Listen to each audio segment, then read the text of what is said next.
The following is an exclusive presentation of WI Garden Media, the voice of Garden Talk Radio.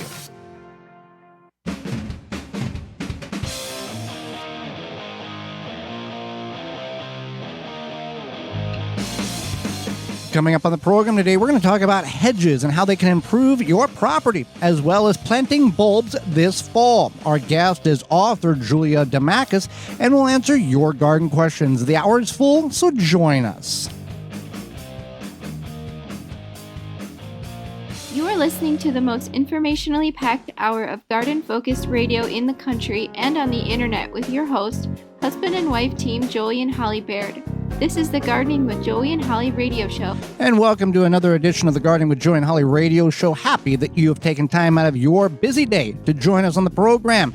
I'm your host, Joey Baird. Beside me is my wife, co-host, best friend, and gardening partner, Holly Baird. This program is for you, about you, to help your garden grow better, to maintain your landscape, grow healthier trees, make your grass look greener, as well as preserving what you grow. If you want to be part of the program, besides tuning in through one of the 18 AM and FM frequencies broadcasting our program here in 2022, through a radio app, through our parent website, under the Season 6 tab at the top of the page, the WisconsinVegetableGardener.com, in-studio video replay, podcast replay, however you're doing it, thank you. If you want to be part of the program, you can send us an email, gardentalkradio@gmail.com.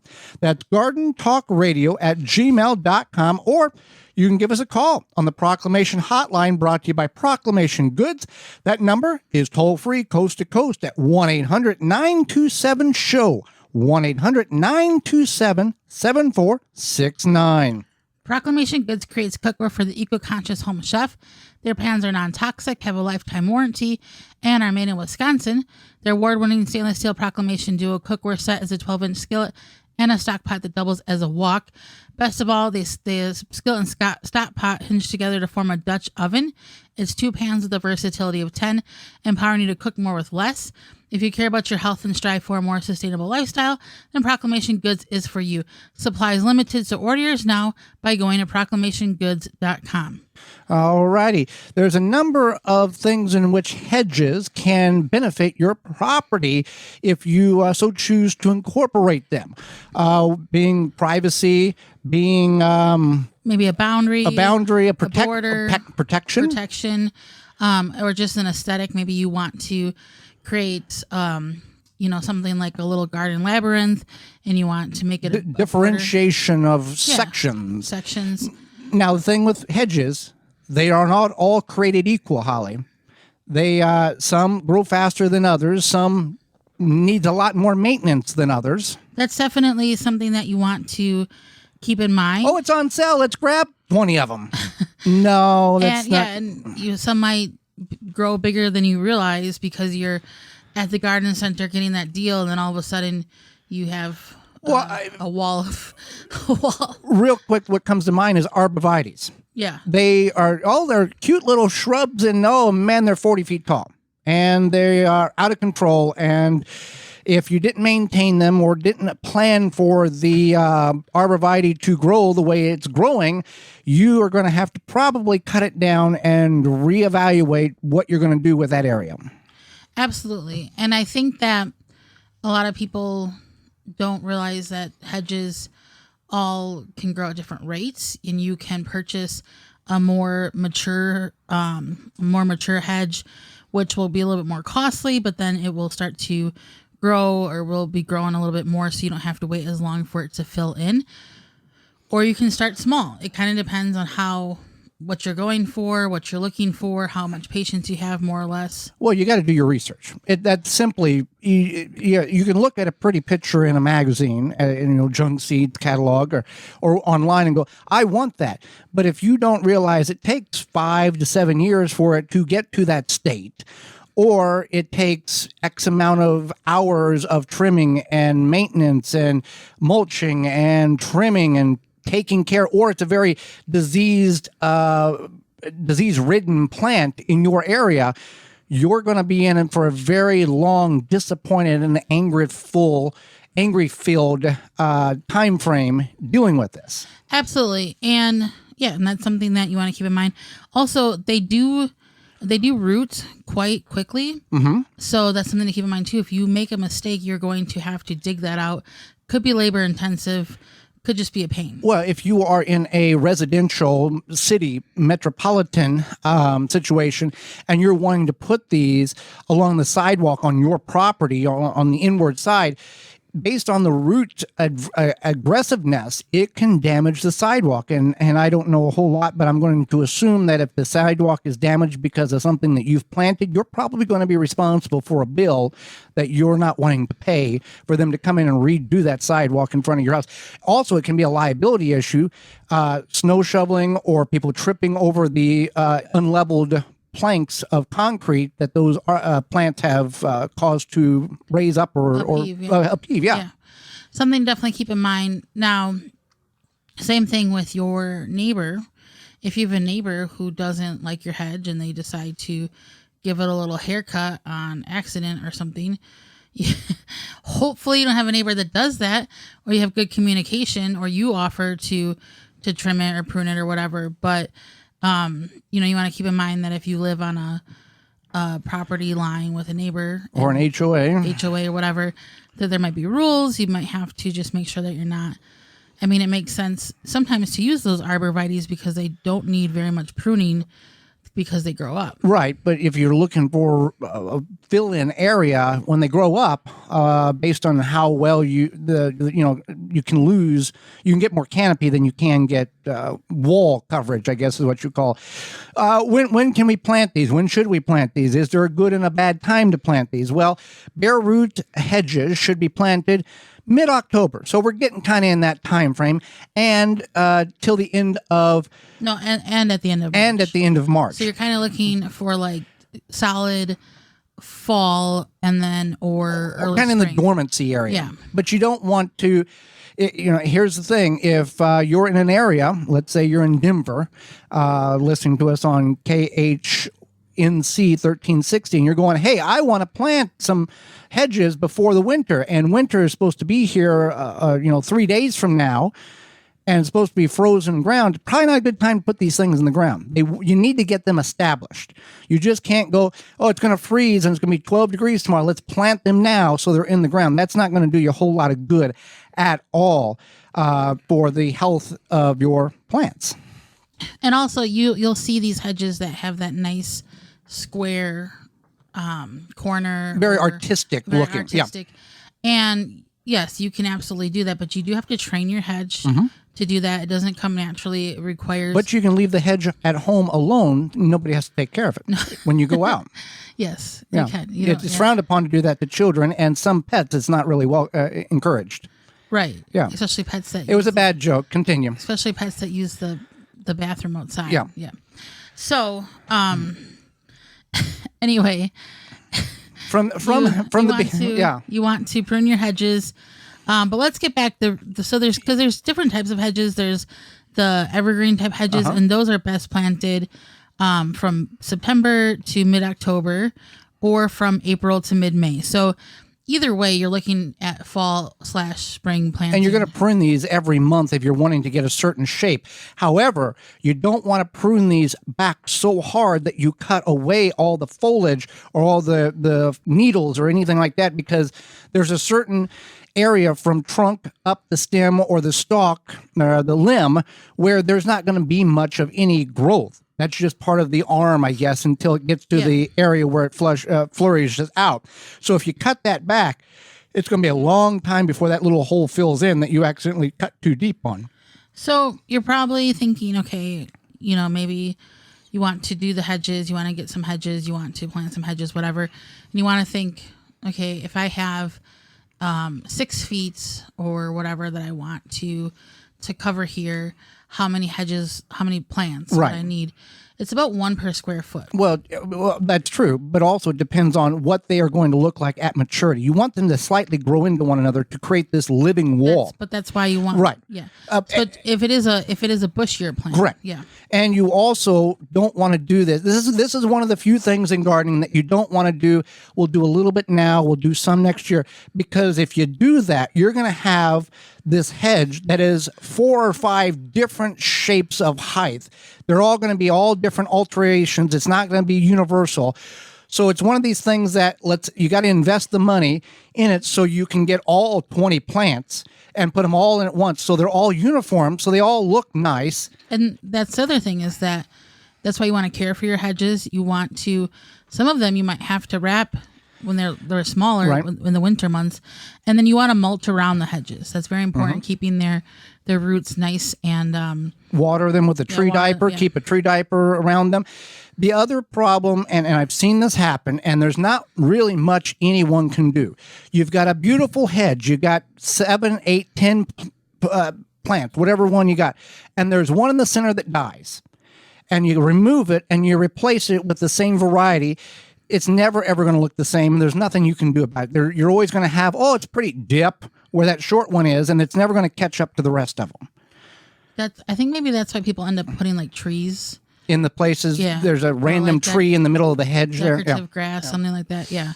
Maybe, perhaps that's why. I don't know. So with that being said, maybe you didn't think hedges was that big of a deal, but maybe you think it is now if you're trying to keep wandering eyes from looking on your property, or you're trying to hide things. What is the saying? If it's not seen, out of sight, out of mind, might be the advantage of using hedges. Right. And it looks more natural than having a barn or a shed all of a sudden appear on your property or anywhere, because people are going to go, something's there. If you've got some hedges and natural looking stuff, you can hide some things a lot easier, a lot less prying eyes. And a lot of times less work or money than building a 6-foot tall fence. Oh, and less insurance. Yeah, that's because every time you put something on the property, they're asking for dollar bills, and that's more insurance.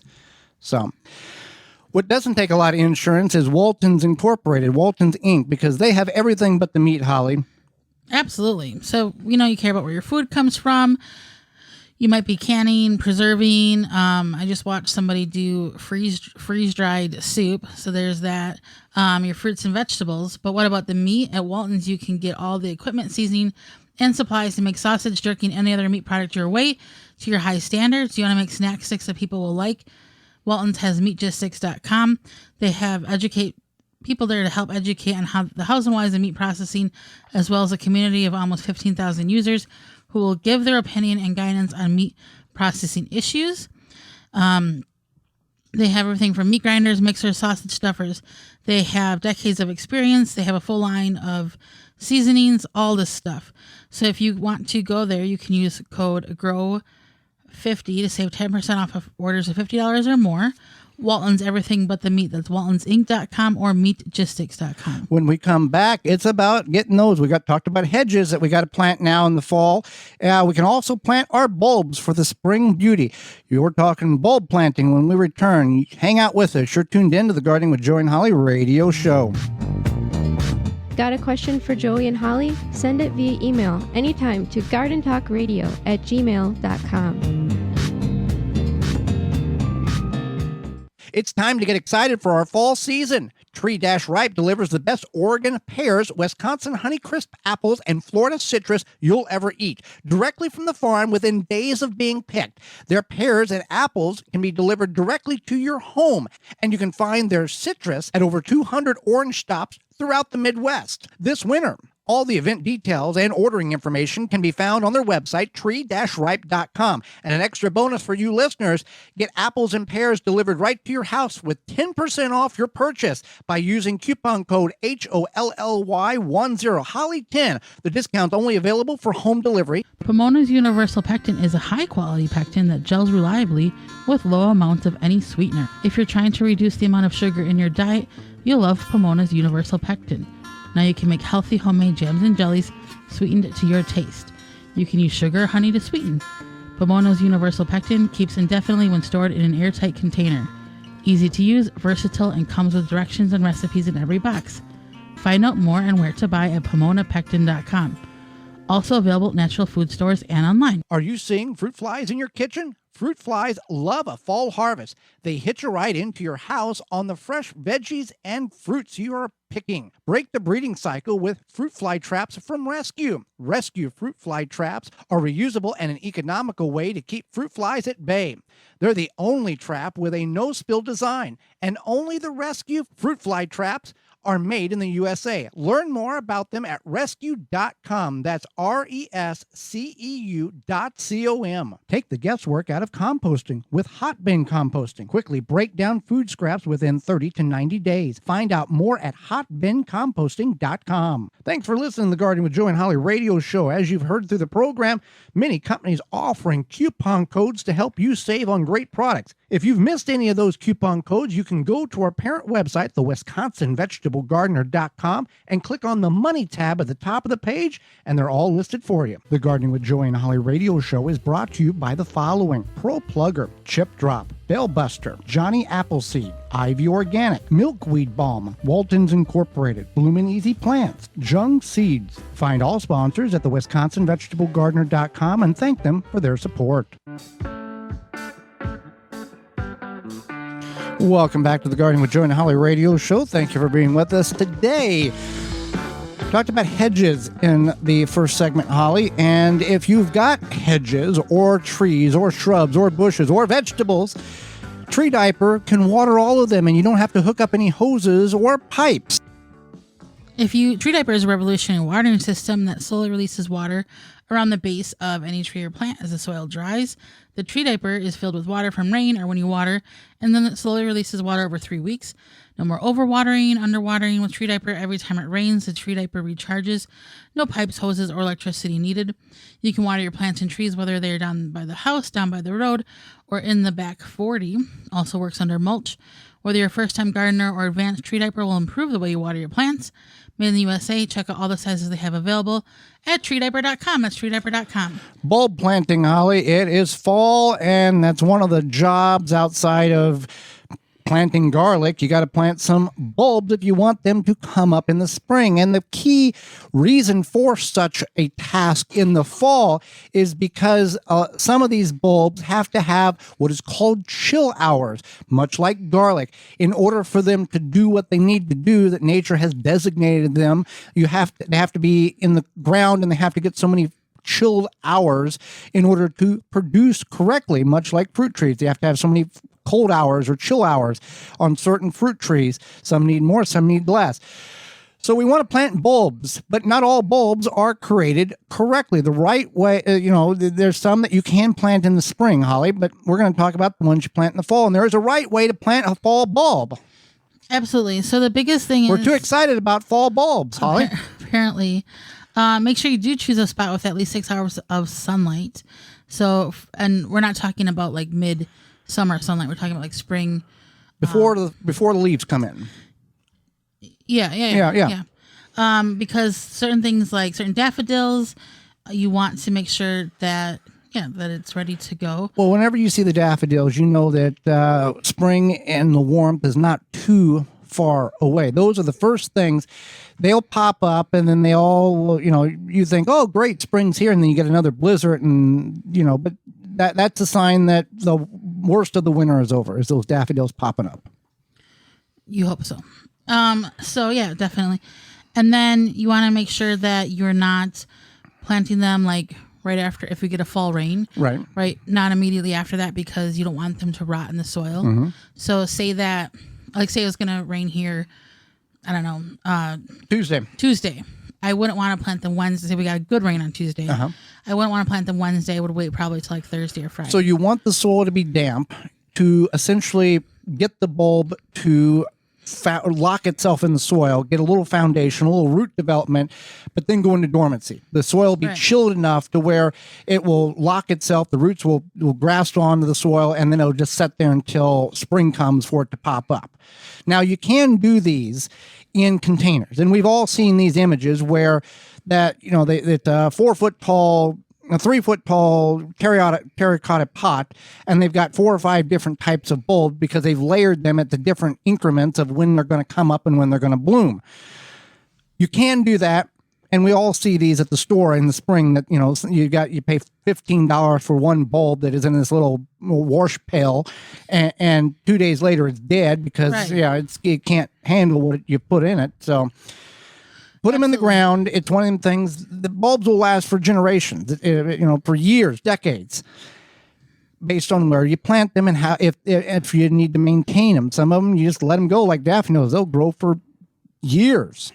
Right. The other thing you want to do is just make sure you do remove the weeds where you're going to plant, loosen the soil up, make sure maybe if you need to add some compost or amend the soil with some sand. If you have clay soil, you want some drainage, kind of assess that the best way.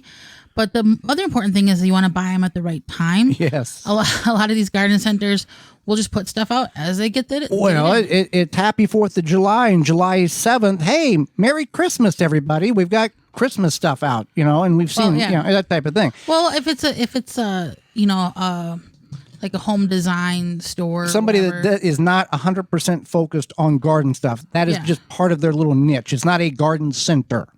Right, exactly. Or just, even at some big box stores because they know people plan ahead. They might be selling stuff I think, like that. and nobody's proven this, and nobody will prove this to me, and maybe if you're listening and you work at one of these big box stores and you have some understanding, maybe you can confirm or deny this. I think there's a certain amount of put it on the shelf, they'll buy it, it'll die, they'll come back and buy another one, and we'll get twice the sale out of one person. It could be, and also maybe they just don't have storage. Yes. Or, the college kids are working and they know the college kids are going to be there, but then they know that once kids go back to school, maybe not, and they have the labor.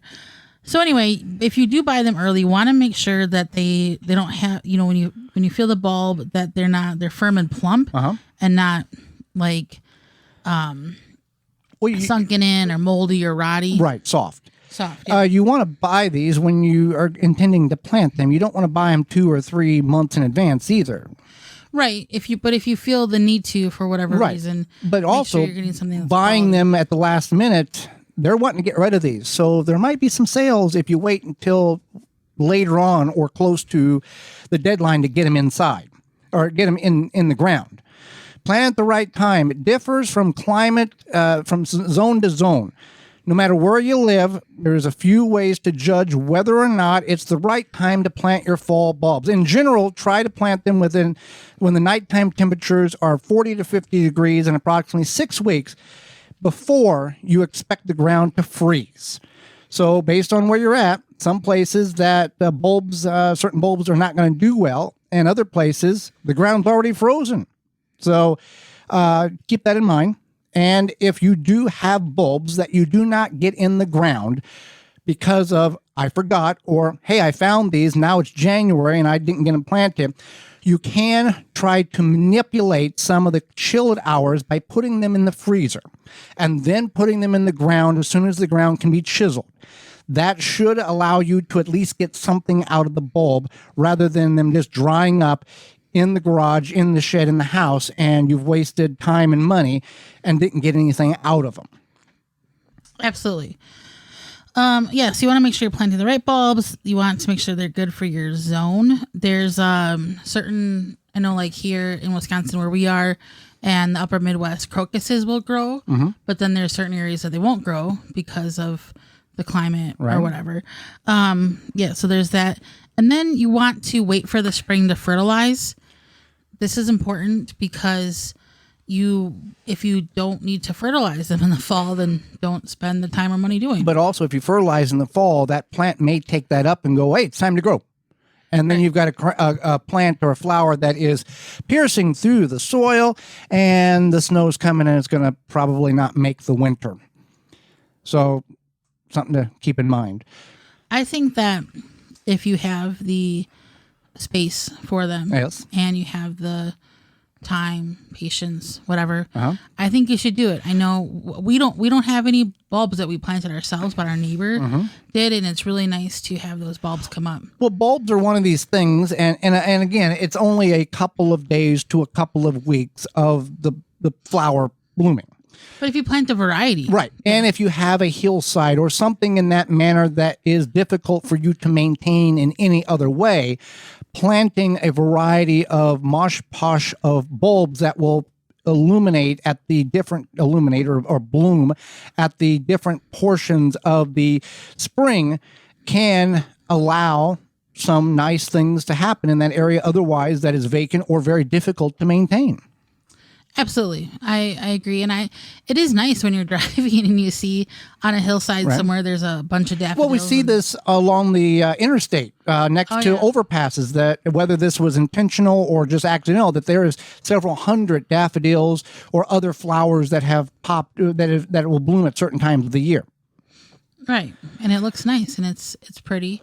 And also it gives you something to look forward to when you see those crocuses or daffodils or irises spring out of the ground. You're like, it's going to be spring soon. We're going to have some warmth, and it's a positive. We made it through another winter. Yeah.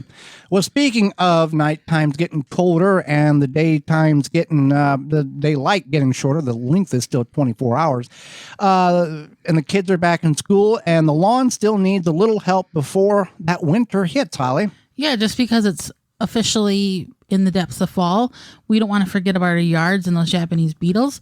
They may be gone, but they're not too far. Not only did they feast on your roses and berries this summer, they laid eggs in your turf so they can start again next year. You can take a stand with Phylum's Grub Gone. Grub Gone is a non-chemical BT granule that specifically targets scarab pests and their larvae. You just add the granule with a spreader, irrigate it into the soil, and let the naturally occurring bacteria do its job. Not only is Grub Gone easy to use, but is the only non-chemical choice that effectively controls grubs. And the best part about it is non-toxic to beneficial insects like butterflies, bees, and certain those good insects that pollinate your flowers and your vegetables. So you don't have to worry about having any toxicity taken back to their homes and killing the hive or the colony.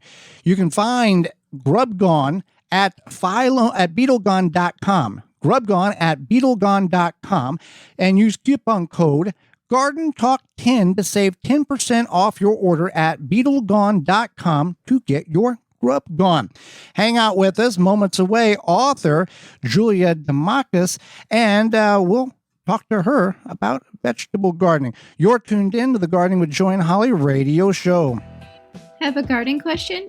Give Joey and Holly a call now or anytime 24/7. Just dial 1-800-927-SHOW. If you can't get through, leave a message and they will call you back. Call now 1-800-927-SHOW. Gutter Sense is an easy-to-use rain gutter cleaning tool made of angled tongs that help you safely clean your gutters from the ground.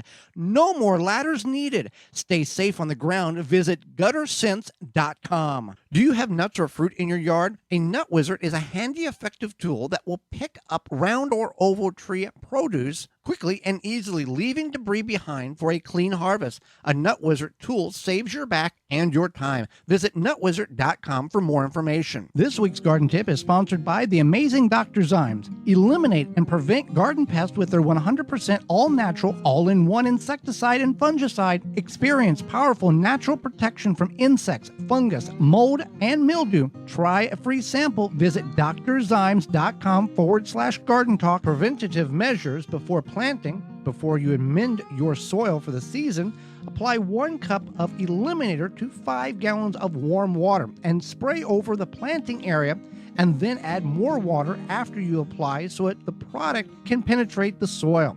This will ensure that you rid your soil of insect eggs, larvae, molds, and mildews, and start the season off right. Dr. Zymes is OMRI listed, safe up to the time of harvest, and doesn't leave a residue. That helpful garden tip was sponsored by the amazing Dr. Zymes. Eliminate and prevent garden pests with their 100% all-natural, all-in-one insecticide and fungicide. Experience powerful natural protection from insects, fungus, mold, and mildew. Try a free sample. Visit drzymes.com/garden talk.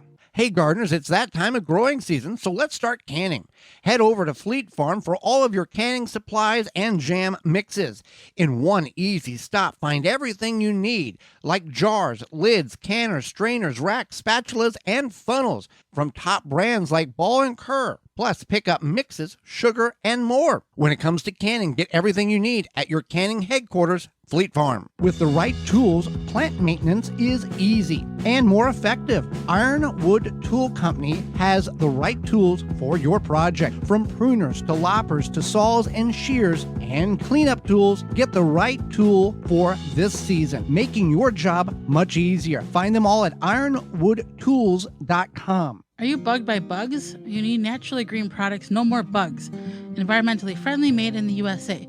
No More Bugs is a cedar blend that repels and eliminates mosquitoes, ticks, fleas, roaches, and ants, and more. No Bugs is safe for you, your pets, and plants.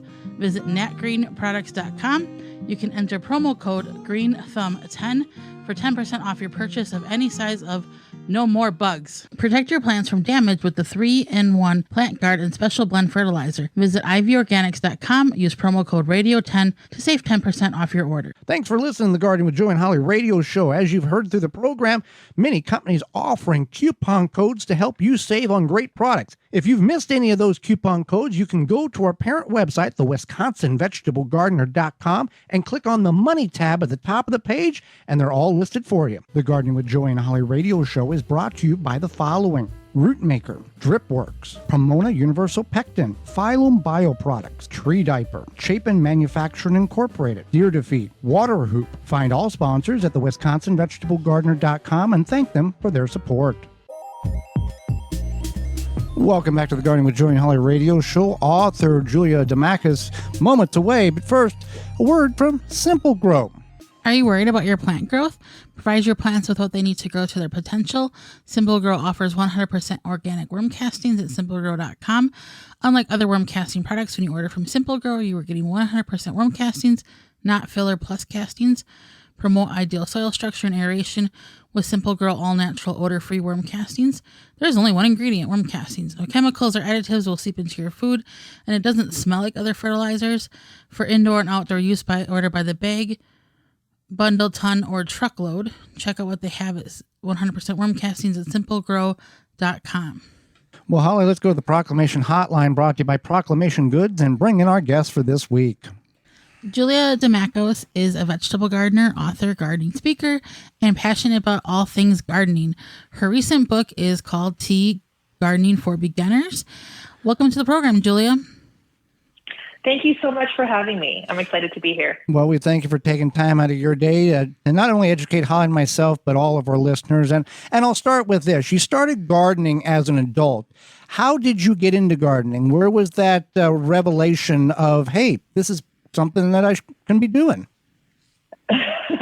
Okay, well, over 11 years ago, I hadn't been gardening, as you said, and then I had my children, and they're a year and a half apart. When my son was about 1.5, I decided I was going to start a garden. We had a nanny that kind of showed me her family's garden, and because my son was so picky and wouldn't eat anything that was other than pasta because of the texture, I thought if I'm going to, at least if I'm going to feed my kids the healthiest, most organic food, because I was also concerned about GMOs, I thought I'm just going to grow my own garden and see if I could do it without any experience. So this former nanny helped me dig that first garden, and I started gardening, growing food so I could feed my family. And it was great. And my son would pick carrots out of the garden and eat, the carrots straight out of the ground, and started eating food because of the garden.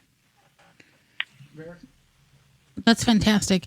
I know our niece and nephew, they love to just pull things out of the garden and eat them, and they really, are in sometimes before they're ready. Sometimes that's okay though. Sometimes my brother-in-law does that too. So, they get excited. So yeah, what tips would you give people with children to get them involved with gardening? Well, I think that it's really important to grow what your family eats. And if you want to get your children involved, I think it's really important to plant what they might like or might be interested in. So, get them to sow their own garden, maybe put some seeds in the ground, tend to a small space in the garden, maybe give them their own little plot and say, hey, this is yours. What do you want to grow? And then, they can watch that seed transform from a seed to a plant to potentially food or flowers. And it's really, really exciting. And if you plant things that they like strawberries, little cherry tomatoes, carrots, they'll be more inclined to try it. It'll be fascinating for them and exciting. And I think that that's a great way to get them involved. Well, and I think that one thing that, and Holly and I don't have children, so you can correct us if I'm wrong on this, you don't want to make it complicated or really it's got to be this way or nothing at all. You have to let them explore and allow them to do things that you they shouldn't do, but for them to figure out what is right and what is wrong. Exactly. So my son, would love to grab a shovel and just make holes in the ground. And so I would always say, like, could you not dig there? I'm going to break an ankle, I'll step in a hole or something. So you do need to guide them, what's not appropriate. Don't tear down plants. Don't hurt the animals. If there's birds, you need to be careful and mindful of the garden. But I think that if they have their own little space, then that's their little space, right? And then they get excited. And sometimes I would help out at my kids' old school and show the children how to sow seeds, how to start a little garden. And they were always really excited and fascinated by it. So I think that if you give them a little bit of responsibility, it motivates them to grow a garden. Absolutely. And it gives them a feeling of ownership. This is their responsibility. Yep.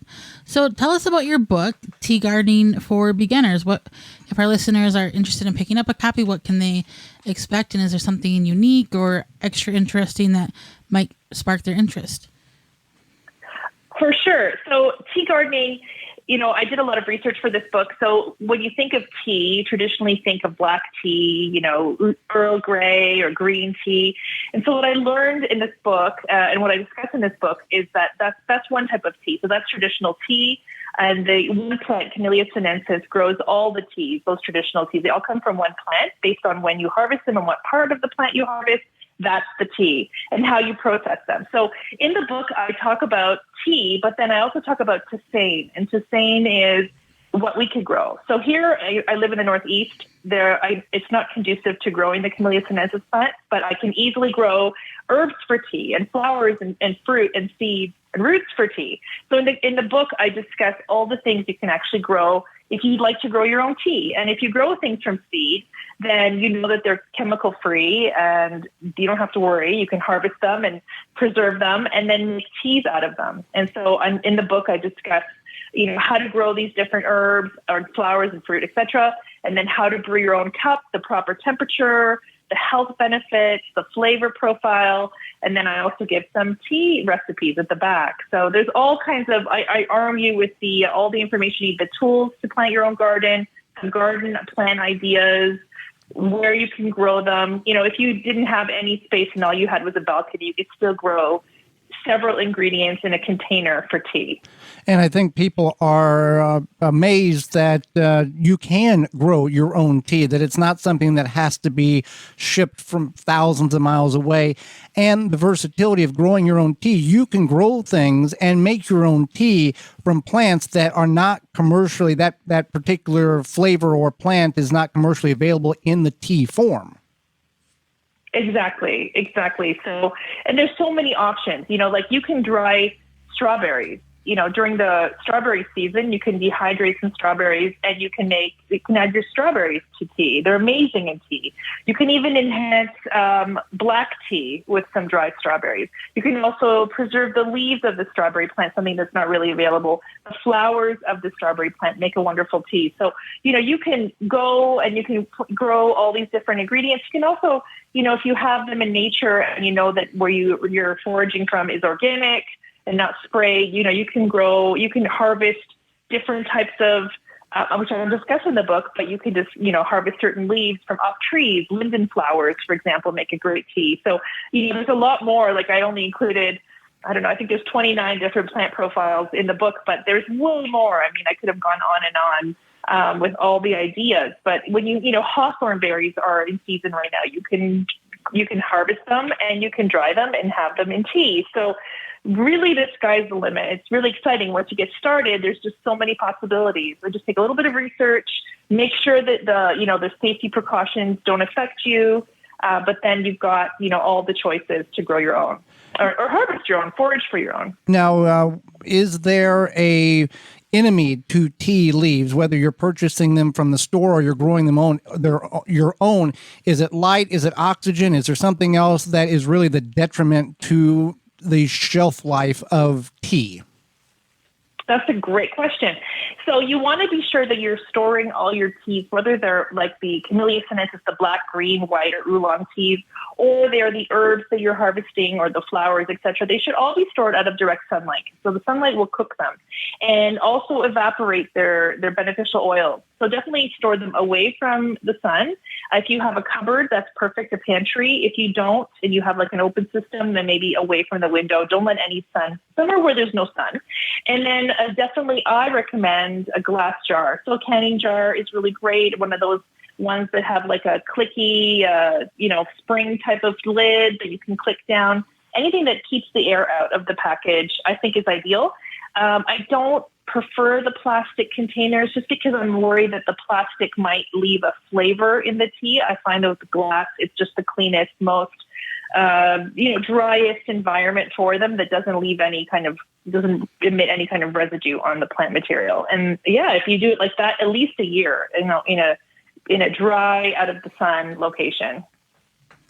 Fantastic. So we are talking with Julia Dimakos, author, vegetable gardener, garden speaker. So how do you put your garden to bed for the winter? Seems like everybody has maybe one thing that they do in particular or a method. What do you do? So that's a great topic. And actually I have a presentation, which is exactly that topic, putting the vegetable garden to bed. So that's about 45 minutes, but the quick and dirty for what I do. So the key for me is I do put my garden to bed. If I run out of time, the first thing that I do is take out diseased plant material. So I don't want any of that left over in the garden, whether it's blight or it's powdery mildew. Those plants come out, but I don't, because I'm a no-dig gardener, I actually don't rip anything out of the soil. So if something is diseased, I cut it at the soil line if it won't slide out of the soil easily. And then over the winter time, what I find is all the fine root hairs, the aerial roots on those root stems will break down over the winter and feed the soil. And in the springtime, I come and I just twist the stems out of the ground and they come right out. So there's no reason to be digging, ripping out lots of roots and soil with it. So that's the first thing I do is I cut down all diseased plant material. And then if I have time, then I basically do the same. I cut everything down and I take it to the compost bin if it's not diseased. If it's a legume or, like a legume crop, like peas or beans, what I do with them is, they get cut at the soil line, and then I lay everything down on the soil surface as a mulch. So it stays on the soil instead of straw. I use the legume plant material, and that acts as my mulch. And so those are the keys. Like I do those things. And then if there's time, because our season is short and the days are getting shorter, if I have time, I do mulch the soil with either mulched leaves, composted leaves, straw. I put down garden compost that I make myself, or sheep manure, composted manures. And that's the quick and dirty. I clean up my garden. Try to get all the seed heads out because they will self-sow all over the place. And that's how I do it. Now, with a no-dig, no-till garden, do you see that there is a much lower population of weeds that are coming up? And then how do you approach that? Do you physically dig them out or just cut them back, or what do you do on that deal? Okay, so my garden, if you look at my profile, maybe through my website or Instagram, I used to have a 2,000 square foot kitchen garden. And then a few years ago, we expanded to a 7,000 square foot kitchen garden. And so the original 2,000 square foot garden, we rototilled. And so as a result, I got all these weeds, but never stopped. And they still have in that original section weeds that come up that are very difficult to contain and deal with. But the expansion, we didn't rototill. All I did was put down cardboard, and I put down landscape fleece, and then I put the beds down on top. And in that area, I don't really have any weeds. And as soon as anything does pop up, and it would be something that's sown from above, I stay on top of them when they're small and young. And then I don't have any weeds in the new section at all. And my mulch is arborist wood chips on top of, the cardboard and all that. And I don't have weeds. Nothing came through. Everything died. In the beds themselves, I do rip out the roots as much as I can of anything that has come in, that's blown in, like sow thistle that's really bad. It's from the original garden that we had, and because we rototilled, everything, spread. And so I try to pull out roots in that case, and definitely seed heads. Well, I want to get back to the tea question here before we let you go. If people are apprehensive about growing their own herbs or tea, how can you encourage them to give it a try? What would be that motivation? Well, I would say don't go big initially like I did. You definitely want to start small if it's your first garden.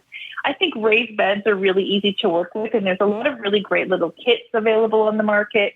Metal corrugated beds that get put together with an Allen key. Very, very easy. And I think that's a really great way to get started. There's other kits available through hardware stores and on Amazon. But I would say start with that because digging, I'm not a digger. So if you want something immediate, that's why I like the raised bed. If you're digging, then, this physical effort. And then if you don't want to dig, you put down, solarize the soil with plastic. Anyway, it takes time. So raised bed, put some cardboard underneath it. Put a nice mix in there. There's lots of different ones that are available depending where you live for raised beds, for growing veggies, and then just plant, what you like and just a small amount, something that you can manage and what your family eats, like tomatoes. If you want to grow some potatoes, things that are easy and fun. And I think just start small. Do some herbs, some basil, something some lettuces, some spinaches, very simple things. Don't get complicated and just see how it goes with that one bed. And if you like it and you find passion with it, then get another bed and expand from there. And this is how I found that people have really especially since COVID started and the COVID gardeners, that started the first time ever in 2020 are loving it. And it's because they started small and expanded slowly. I think that's really the best way to get hooked on it. Fantastic. Well, Julia, we really enjoyed having you on the program today. Can you tell us how people can find out more about you and all of your great information? Sure. So I have a website. It's my name, juliadimakos.com. You can find me there. And there I have all sorts of articles that I've written, and I have my shop is there where I sell I have my books is available there as well, but I also have seeds that I do sell just within Canada because of shipping across the border problems. But I have a seed starting calculator that I created, which will tell you exactly what days to start your seeds from A to Z, everything included inside it, as well as an outdoor planting calculator. So that's a great way to find me. I'm also on Instagram daily, so at Julia Dimakos to find me. And you can find me on Facebook, but I'm not there as often. I do have a YouTube channel as well, which is Gardening Girl. So you can find me on there, youtube.com/Gardening Girl. Well, Julia, we greatly appreciate the time you've offered Holly, myself, and all of our listeners and the education you've provided in that time. Thank you very much for that. Thanks for having me. I really appreciate it. Thank you. And when we come back, it's going to be your garden questions, our garden answers. You are tuned in to the Gardening with Joy and Holly radio show. Got a question for Joey and Holly? Send it via email anytime to gardentalkradio@gmail.com.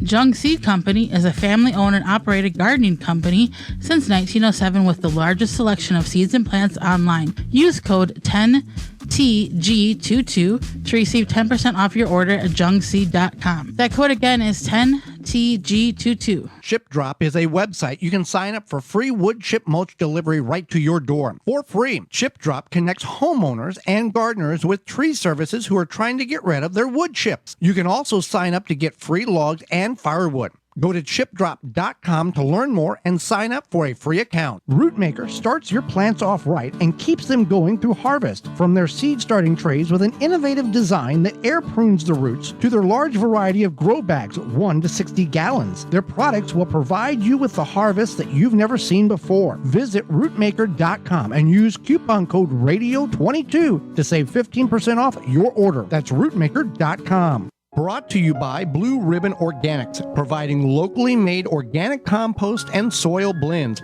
for gardens, farms, landscaping, and more. Visit BlueRibbonOrganics.com or call 262-497-8539 to find their products nearest you.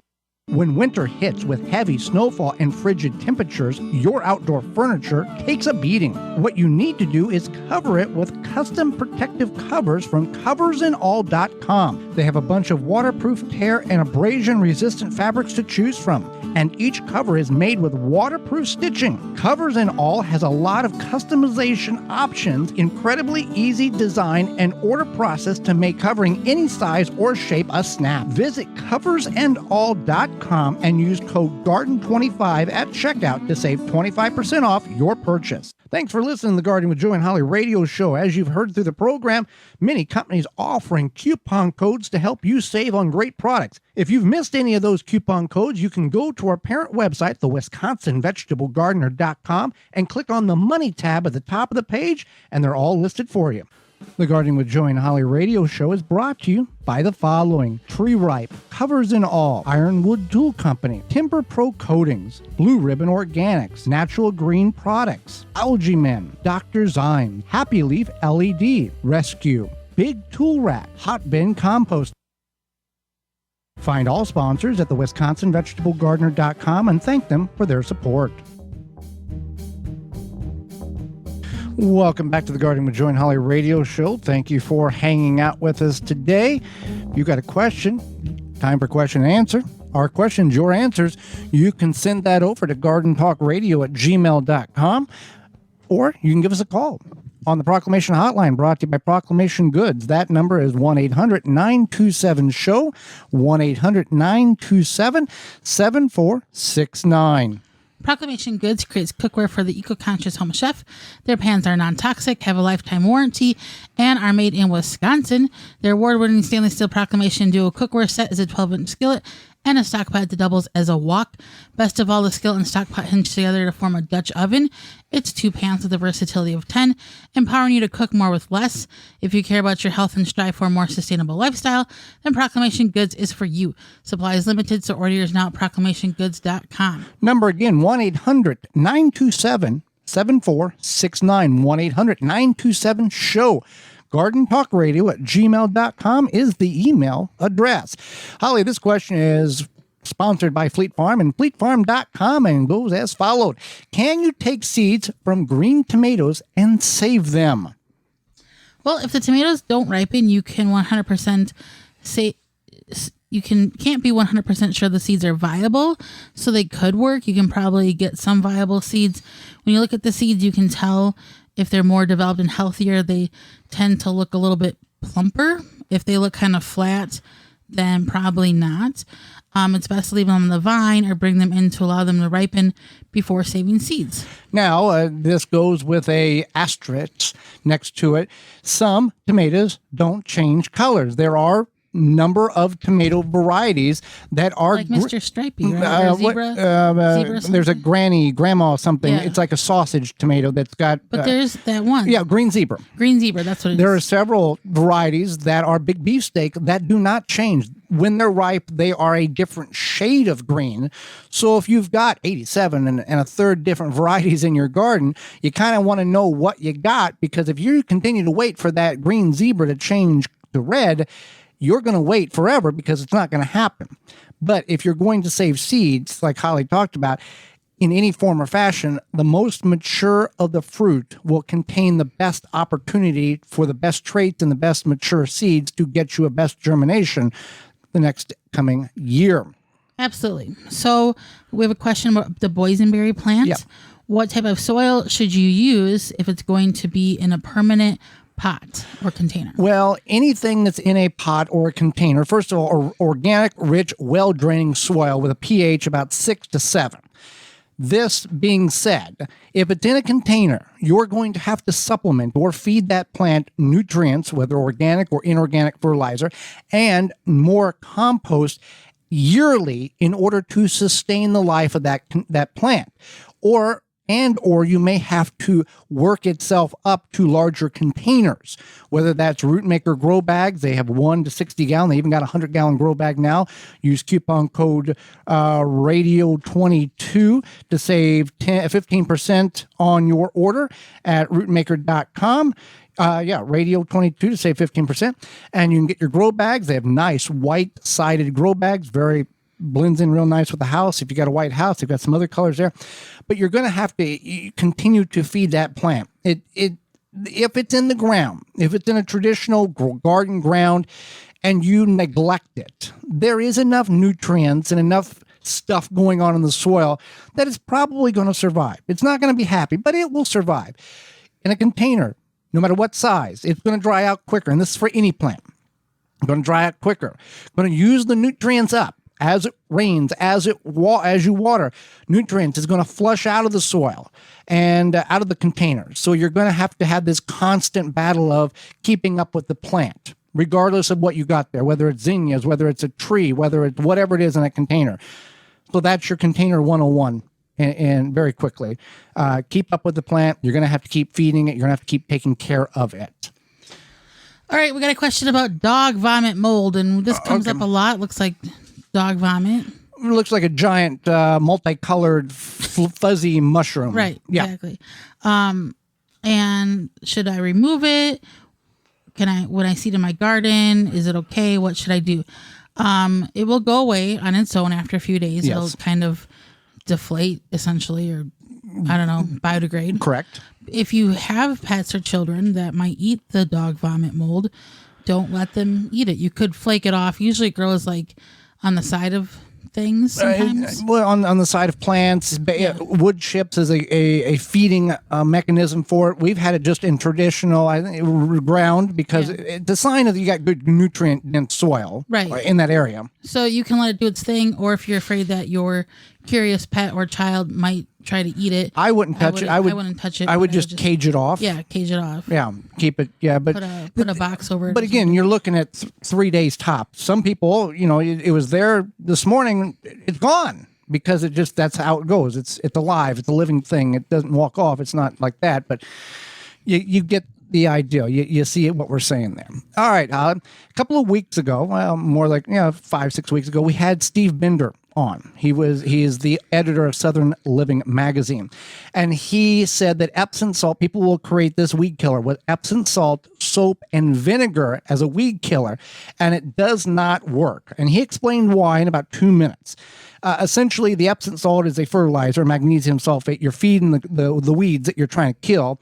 Soap is just a mechanism for the Epsom salt and the vinegar to stick to the plant. And the vinegar in which many of these people are using is store-grade vinegar, which is 5% acidity.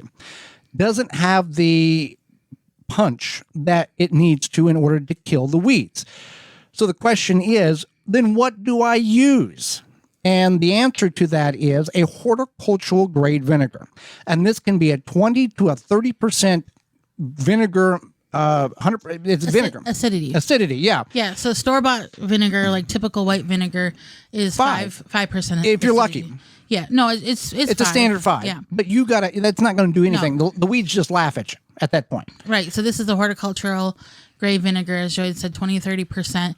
It's got a lot of acidity. And you can get it at natgreenproducts.com.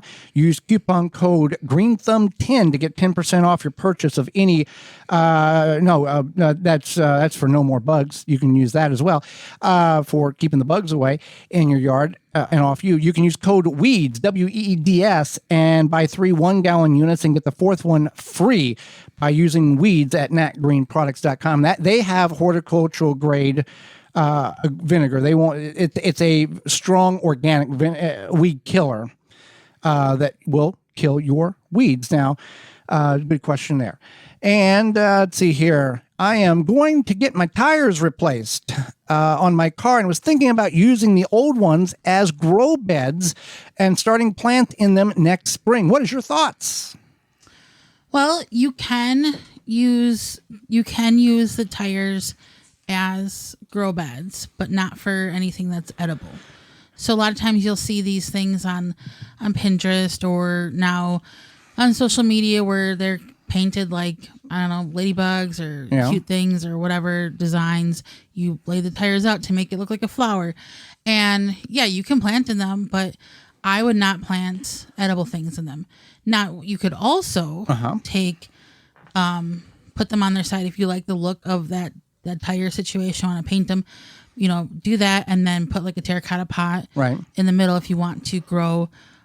You want to grow something. I remember growing up, and it wasn't like a lot of them, but like 4 or 5 wheels or tires we would start tomatoes in them because it would warm the soil up much more rapidly than in the ground. Now, I don't remember if it was, we got tomatoes 3 weeks early or anything like that, but I do remember that tomatoes were being grown in rubber tires. Now that explains a lot. Now there's obviously tires are full of chemicals. We know this. Yeah. And from what I have found, and somebody can correct me, there has not been a hardcore study going, well, after X amount of years of soil contact, a certain percentage of toxicity or carcinogens leak from the tire into the soil. And if you got this plant growing there, it'll suck it up and then you're going to eat the fruit off. I don't know if there's been any studies to that extreme, but to the common sense of somebody who is going to eat what you grow, it doesn't make sense to grow something in a container that is known to have multiple levels of chemicals in it, such as a tire, because a tire's got dozens of chemicals in order to make, it's not just oil and rubber. Right. And the thing is that also most car tires are not going, they might be deep enough to grow vegetables, but maybe not. And I wouldn't take the chance. Grow flowers or sunflowers. Grow flowers. And also they kind of take up not a lot of space, but they could be awkward to lay out. Right. And not square tires. They don't stack very well square. Yeah. So I would just err on the side of caution and only grow flowers or something you're not going to eat. But that's just me. Again, there's no scientific study that says that the tires are leaching chemicals into your food. But I just feel like, common sense not to do it. Well, with that being said, we are out of time, and we thank you for yours. Miss any portion of the program or want to revisit it, you can do such by going to our parent website, the WisconsinVegetableGardener.com, and clicking on the Season 6 tab at the top of the page. Or you can send us an email, gardentalkradio@gmail.com, and we'll send you a link to the program today. Tune in next week to the program. We're wrapping up the season. We're getting close, Holly. End of October is the conclusion of Season 6. We've got a few more sessions with you. Next week, we're going to talk about the world of peppers, from mild to take the paint off your car hot, as well as making money off your property. And our third segment, special segment, organic DIY self-care. Until next, and we'll answer your garden questions. And until next week for Holly Baird, I'm Joy Baird, and we will see you in the garden.